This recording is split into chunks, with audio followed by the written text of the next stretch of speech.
Okay, I just thought I'd post this mainly for the people who missed the week 4 lecture and workshop, given we talked quite extensively about assessment task 2, how you might lay it out, what it involves, what to include, um, and the fact that we also talked about some examples from submissions from last year. So I just want to do a quick 10 minutes for those who missed that class, and for anyone who would like to recap on that discussion, given that we don't have lecture recording in our room. So about 12 slides worth and about 10 minutes, hopefully. Just before we start, someone emailed me asking about the assessment task 2 outline on Blackboard. Now, I had a mention of EMS in there, which was a typo. I've changed that to EES, so anyone who did read that and was confused, my apologies. I've changed that to EES. You don't need to worry about EMS as yet, thankfully. So basically the assessment task 2 is about screening and or scoping an assessment task. Now, as we discussed in class, at present, mainly due to the fact that we have an upcoming federal election, not many developers and or proponents of major projects have submitted projects for assessment. And the main reason for that is waiting until there's a little bit more certainty around the political climate before submitting an application, knowing who's going to be in charge, who's going to be assessing, what their particular focus or emphasis might be. So as a result, we don't have any, in Victoria at least, we don't have any major projects currently being assessed to determine whether an EES in Victoria is required. But what we do have is a substantial list of projects that have recently been submitted, as in since 2013, and they are all contained on a list that I've linked under Assessment Task 2 tab. There's a link there to the Victorian Government assessments page, current assessments. Now, I'm keen for you to focus on projects that for which an EES is either currently being prepared or for which an EES has recently been determined to not be required. The reason for that is I don't want you to choose an old project where an EES has been completed and the Minister has already provided a response because there's quite a lot of information there. I'm keen for you to pick a project where there's a little bit less information and to, as I'll talk about, use some prior assessments and projects as a way of justifying the decision you make. So in essence, the best way to go for your assessment task is to choose from that list of projects in Victoria. And as I said, you're welcome to choose an interstate project that's currently being assessed or something that's being proposed and hasn't quite reached the phase of being submitted for assessment if you wish. If you do so, I would encourage you to email me and just outline what the project is so I can just make sure we can discuss whether it is indeed appropriate for this assessment task. So, as I was saying, you need to either pick a project for which an EES has not been required and argue the case that this was indeed a correct decision using past assessments as a justification, or you can choose to argue that indeed an EES should have been completed, again using past cases to justify your position. So you're either arguing that I agree with the Minister in saying that an EES isn't required and this is why, or I agree with the Minister, or I disagree and an EES is required and these are the reasons. Alternatively, you can do the same thing for a project where an EES has been determined by the Minister as being necessary. So you can either argue that you agree with that decision or you disagree. And again, the whole purpose of this assessment task is your justification, looking at how the project and its potential impacts match up against the criteria for assessment and how or whether the project doesn't meet those requirements. So is it, and using those past cases essentially. So starting with the basis of that assessment and then building from there. In that sense, the past cases play a really important role because you're either saying this project is the same as those, therefore I'm using them to justify my decision, or it differs from those, and therefore it supports my decision as well. So, apologies, there was a little interruption there. Hopefully that makes sense and you heard that. I'll continue to talk through that in a little bit more detail, so don't worry if that didn't all, if you weren't able to piece all that together. So just a quick recap: screening, as we've talked a little bit about and as you discussed in your weekly assessment.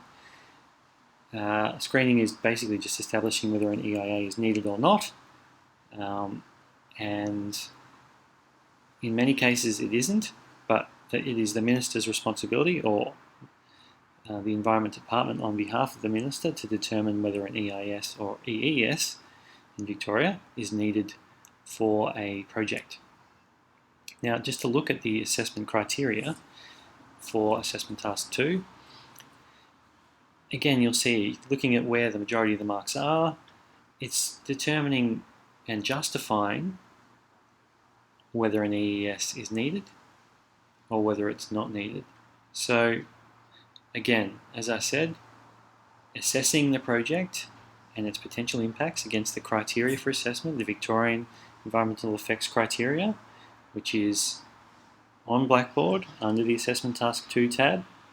The criteria for assessment is on page 7 of that document.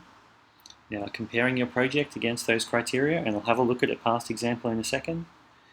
And then, from there, using past cases to justify your position. So, as I said, Environmental Effects Act, located on Blackboard, page 7, the criteria are all listed. And just as a note, most of these points have been informed by the ANZAC guidelines. So these are a regional level discussion paper and a position paper on environmental impact assessment in Australia and New Zealand, but also influenced beyond that as well. So that kind of the point of bringing that up is to say that there is a lot of commonality and similarity between different impact assessment criteria across the region. So, in thinking about how you might structure your report, it's worth reflecting on the way that we screen and that projects are screened as per the recommendation of ANZAC. And one of the first things to do is to document the character of the receiving environment. So really that is basically saying, what is the environment into which the development proposal that you have picked, what is it like? Is it a wetland environment? Is it coastal? Is it forested? Is it farmland? What is the potential sensitivities of that environment? And what that helps you to understand then is what the impacts might be.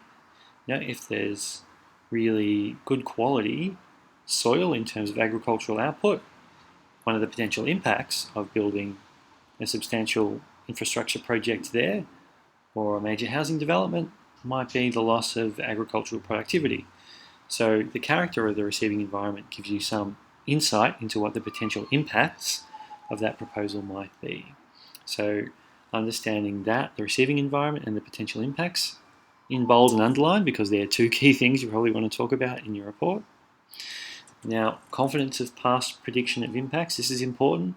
How confident are we that the impacts that an EES or even prior to that in screening, how confident are we that the proposed impacts or lack of impact is accurate. Now what we're doing for our assessment is basically saying we're going to use past projects. So if you're looking at a wind farm, how have past wind farms been assessed in terms of impact on soil, impact on traffic conditions, impact on noise, impact on bird migratory patterns. So we're using past examples to justify our decision as to whether an EES should be completed or should have been completed in the case where an EES has been determined as not required. And I think for many of you, you will probably find that you get the most out of this process by looking at a project where an EES has not been required by the minister, where the minister has said no EES is required here. Now in arguing that an EES is required, you might find that to be a more insightful process or pursuit in terms of getting a better understanding of the nuance and the complexity of the EIA process, but of course it's entirely up to you.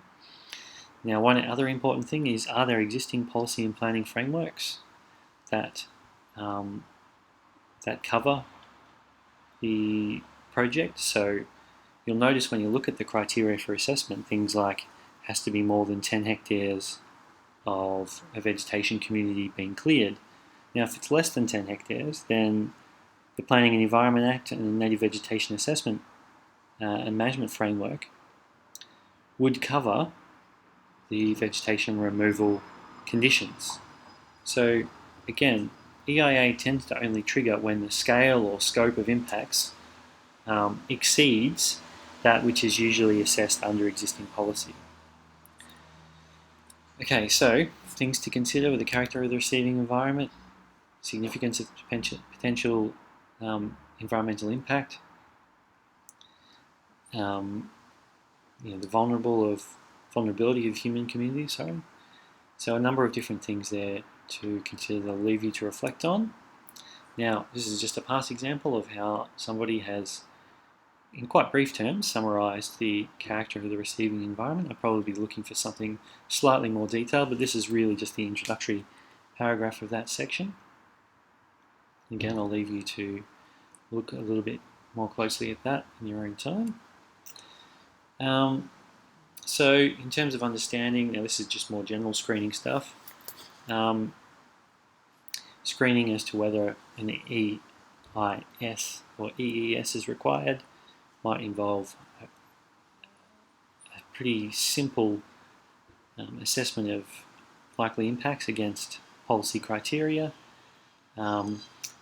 If you then decide, based on the screening, that an EIS is indeed required, then part of the scoping process is identifying possible alternatives to the impact. Could resiting this development mitigate the impact?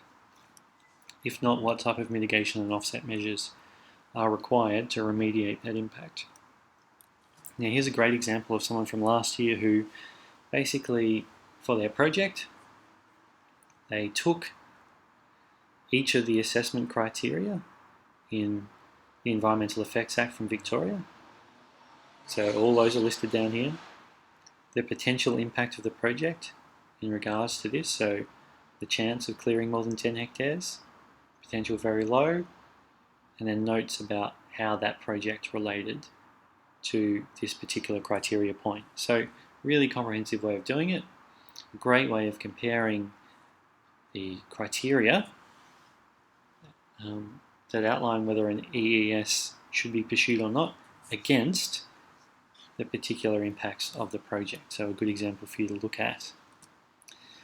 Now, a great way of also presenting and using past examples, past projects, as precedents for arguing your position. So basically, this person from last year argued that an EES wasn't required for this particular wind farm. The reason why was because they basically said their project was most like these wind farms down here, Darlinghurst down to Tyrone, and they said, basically there's very little vegetation impact, no migratory bird species routes, a whole bunch of other things that was similar to these projects, whereas in the case of these ones where an EES was required, there was a whole bunch of more complicated things that they had to do based on the character of the receiving environment that meant there would be more substantial impacts. So they presented this information in this table, and then they picked out 2 of these projects and expanded on them in detail, discussing why they were similar to the wind farm that they were looking at. And then they picked, I think, 1 of these and discussed in the specific ways that it was different. So the table alone isn't enough detail. It's as much the discussion and the real depth of analysis of the similarity or difference between your project and past projects that is going to mean either that it's going to get you good marks. This is where the 20 marks of the 40 for the assessment is located. It's this justification. How does your project differ, or how is it similar to past projects, and how do you use that to justify the decision you've made? So just a couple of general points about the purpose of EIS. I won't spend too much time on this because we're more interested here in the assessment task, but basically that's the general timeline chronologically of pursuing an EES and the purpose of doing so. Now,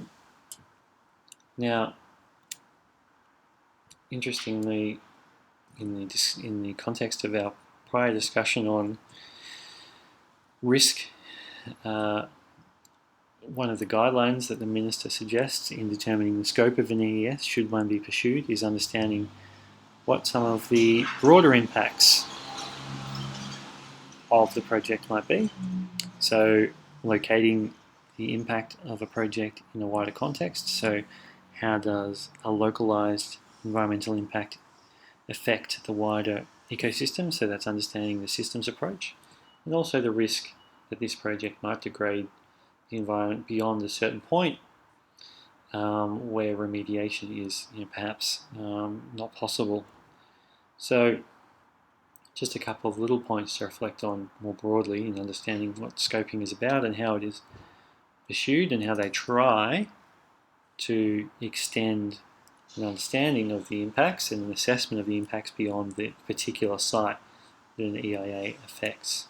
So, like I said, understanding the scope, if you're a consultant, you might rely on a number of different sources, including your own experience, to determine what the scope might be.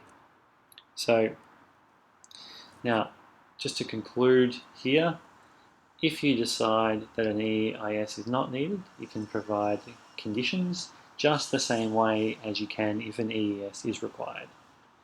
So, and I am using EIS and EES interchangeably on purpose because I want to familiarize you with the fact that